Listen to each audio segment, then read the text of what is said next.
Every once in a while, the smartest minds of the criminal world hatch ingenious plans to steal back their freedom. But was Alcatraz, San Francisco's notoriously inescapable prison, invulnerable to such escape attempts? Well, one letter, claiming to be from someone who successfully escaped the prison, threatens to shatter this idea. Let's dive into the San Francisco Bay and try to get to the bottom of it. Alcatraz was in operation from 1934 to 1963, during which time it was home sweet home to some of the most infamous criminals in American history. Its inmates included George Machine Gun Kelly and even Al Capone himself. It was designed to be a prison for America's most troublesome inmates, as its armed guards, towering steel walls, and isolated location made escape seemingly impossible. Even if an inmate made it out of the building somehow, they'd then have to find their way across the natural freezing cold moat of San Francisco Bay. The bay was rumored to have currents powerful enough to drown even the strongest swimmers in seconds, and that's not to mention the great white sharks. With its reputation considered, you can imagine the San Francisco Police Department's surprise when they received a letter in 2013 claiming to be from an Alcatraz escapee. But how could someone possibly escape from Alcatraz and live to tell the tale? Let's rewind.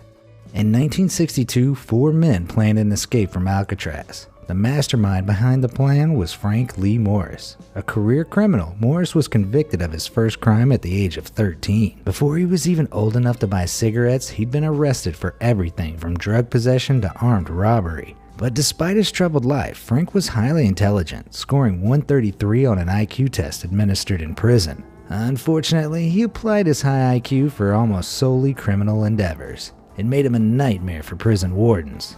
In the late 1950s, he escaped from prison in Louisiana, trying to avoid serving a 10-year sentence for bank robbery. When he was recaptured in 1960, he was sent straight to Alcatraz. If the cops ever jokingly told him to try getting out of this jail, they'd have to eat those words less than 2 years later. Escapees 2 and 3 were brothers and criminal partners John and Clarence Anglin from Georgia. When the brothers were in their 20s, they branched out from their jobs as seasonal farm workers and started robbing banks. They were initially successful, but as criminals, they had their quirks. The brothers claimed that the only weapon they ever used was a toy gun, as they disliked the idea of physically hurting anyone during their robberies. But despite the toy gun they were found with during their final robbery, they received 20-year sentences after the police apprehended them. They made repeated escape attempts from a facility in Atlanta before the guards grew tired of their shenanigans and sent them to Alcatraz. The final piece of the puzzle, Alan West, went to jail for car theft and was also sent to Alcatraz after an unsuccessful escape attempt from a Florida prison.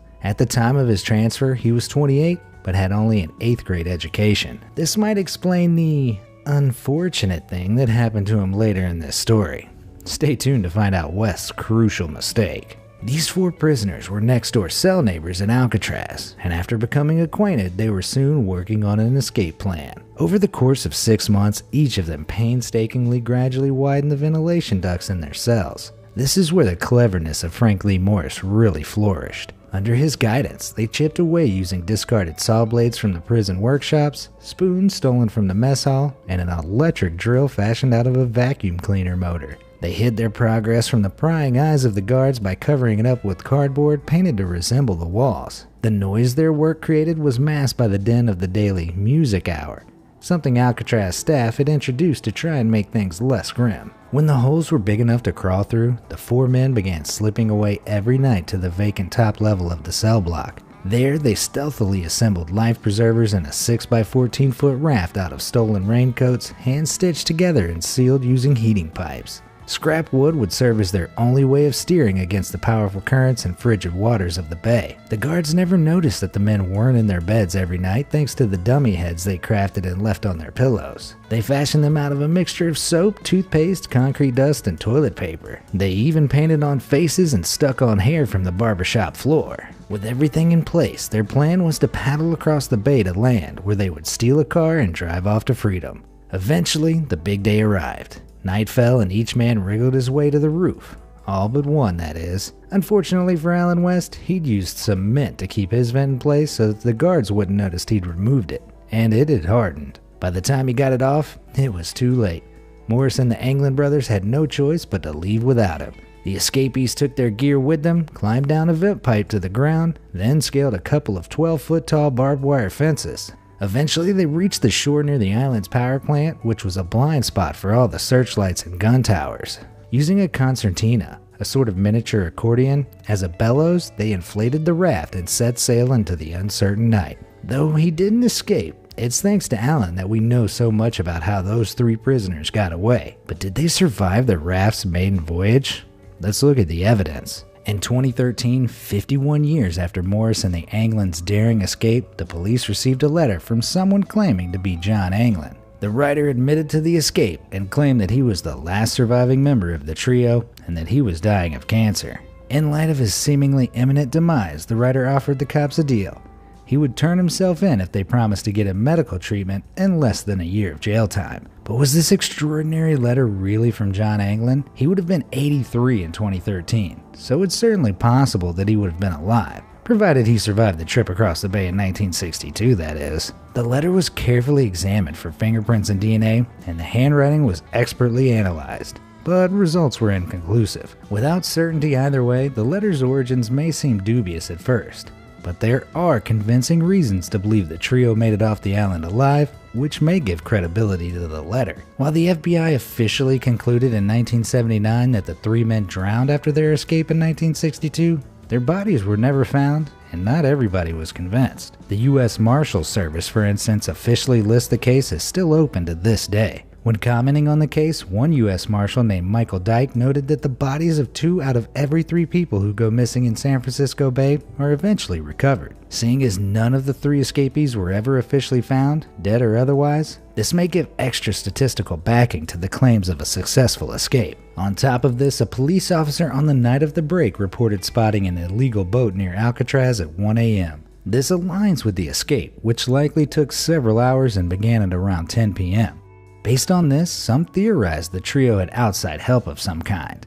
Indeed, a jailbreak like this would also require meticulous planning for life on the lam after the escape was completed, under the guidance of the demonstratively gifted escape artist Frank Morris. Does that really seem so impossible? What did seem impossible, to many at the time, was the thought of escaping Alcatraz on the water. The bay's reputation made escape seem like a futile, deadly waste of effort. However, later on in the same year as the trio's prison break, another inmate named John Paul Scott shook up the bay's reputation. Scott successfully swam from Alcatraz to Fort Point below the Golden Gate Bridge. He was recaptured, half dead from hypothermia, but it proved that escape across the water was in fact possible. Plus, all Scott used were some water wings he'd made by inflating rubber gloves. Morris and the Anglin brothers had a raft. What's more, nowadays, amateur athletes swim the bay all the time just for fun. The perilous bay idea may indeed have been more of a scare tactic myth than a real impassable obstacle. But the evidence goes deeper still. Over the years, there have been many reported sightings of the escapees. At one point in the mid-60s, rumors about Clarence Anglin living in Brazil were so prevalent that the FBI actually sent agents down there to try and find him. In 1967, someone claiming to be a former classmate of Frank Morris told police that he'd bumped into him in Maryland and that he now sported a beard and mustache. On top of that, family members of the Anglins have reported receiving countless unsigned postcards, seemingly from their brothers over the years. The Anglins' mother even received flowers from an anonymous source every Mother's Day until she died in 1973, and 2 tall, odd-looking women in heavy makeup reportedly attended her funeral. When their father died, 2 mysterious men with large beards showed up at the funeral home, cried in front of the casket, then left. Could these have been the slapdash comical disguises of 2 masters of escape and evasion? Years later still, in 1989, there were reports that the trio were in Florida. A woman called the Unsolved Mysteries tip line and said she recognized a picture of Clarence Anglin as a man living on a farm near her home. Another unrelated woman also reported seeing him in the same area. When a third witness identified a sketch of Frank Morris and said she'd seen a man resembling him in the exact same part of Florida, the evidence reached new heights.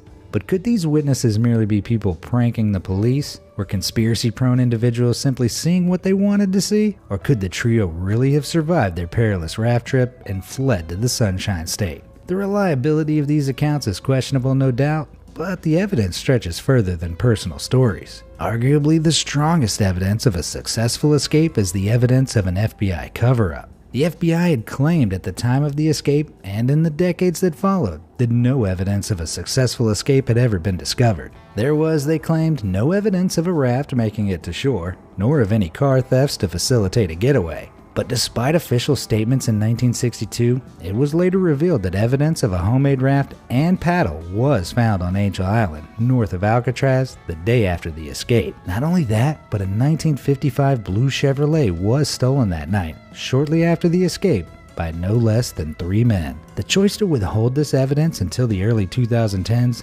does seem to suggest a cover-up. After all, why would this information be withheld for decades if there was nothing more to the case, and the men drowned like the FBI said they did? It certainly arouses suspicion. But there's one last piece of evidence that some take as proof of a successful escape. A photograph taken in 1975, which supposedly features both Anglin brothers. The photo was given to the Anglin family by an old family friend in the 90s who claimed to have encountered the brothers in the 70s. The picture was recently examined by a facial recognition analyst who concluded that the men it showed could indeed be the brothers. If the photo really is them, then their escape was a success. And with the evidence of a cover-up and countless reported sightings and contacts with the Anglin brothers, is a deathbed confession letter beyond possibility? Well, I guess that's up to you. So the big question is, do you think that mysterious letter came from John Anglin, or do you doubt the trio ever made it safely to land at all? Let me know in the comment section below, and thanks for watching.